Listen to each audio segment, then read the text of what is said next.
Hello everyone, என் பேர் வந்து Naveen.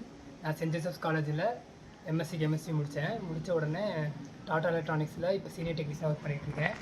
Seeds வந்து எனக்கு ஃபினான்ஷியலாக சப்போர்ட் பண்ணுறதை தாண்டி ஒரு ஒர்க் போகணும் அப்படின்னா அதுக்கு என்ன மாதிரி நம்மளை ப்ரிப்பேர் பண்ணிக்கணும், இன்டர்வியூ எப்படி ப்ரெசென்ட் பண்ணணும், பர்சனாலிட்டி டெவலப்மெண்ட் எப்படி டெவலப் பண்ணிக்கிறது, அதையும் தாண்டி இப்போ நம்ம படிக்கிறோம் அப்படின்னா அது எந்த எந்த வேலை படித்தா அது பெட்டரான ஒரு இதுக்காக இருக்கும், மார்க்ஸு எல்லாத்துக்கும் சீட்ஸ் வந்து நல்லாவே எனக்கு ஹெல்ப் பண்ணாங்க.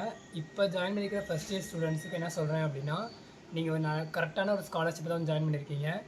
அவங்க கண்டிப்பாக ஒரு 4 இயர்ஸ் 3 இயர்ஸ் முடித்த உடனே நீங்கள் ஒரு ஒர்க்குக்கு போகிற மாதிரி ஒரு பாத் வேவை வந்து உங்களுக்கு சீட்ஸ் க்ரியேட் பண்ணி கொடுத்துரும். ஸோ உங்கள்கிட்ட கேட்குறது என்ன அப்படின்னா, அவங்க அட்டன் பண்ணுற அவங்க சொல்கிற மீட்டிங்க்கு அப்புறம் ஏதாவது டெவலப்மெண்ட் ப்ரோக்ராம்ஸ் இருந்துச்சு அப்படின்னா கம்பல்சரி வந்து நீங்கள் அட்டன் பண்ணணும். நம்ம வந்து நிறைய பேர்கிட்ட பேச தான் நமக்கு அதுக்கான ஃபியர் போகும்.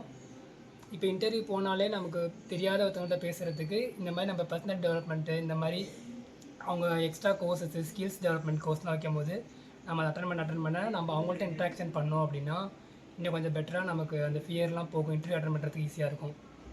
அதனால் ஃபஸ்ட் இயர் ஸ்டூடெண்ட்ஸு இப்போ ஜாயின் பண்ணிக்கிற நியூ ஜாயினர்ஸ் எல்லாம் மறக்காமல் அவங்க சொல்கிற மீட்டிங்ஸு அவங்களுக்கு அட்டண்டன்ஸு இதைப்படி சீட்ஸ் தவறாமல் கொடுத்தீங்கன்னா அவங்க எப்போதும் உங்களோட டச்சில் இருப்பாங்க. உங்களுக்கு என்ன வேணும், இப்போ நெக்ஸ்ட்டு என்ன பண்ணணும், நெக்ஸ்ட்டு என்ன போகலாம், இப்போ நெக்ஸ்ட்டு என்ன படிக்கலாம் அப்படின்னு எது கேட்டாலும் அதுக்கான கைடன்ஸும் அவங்க கொடுப்பாங்க.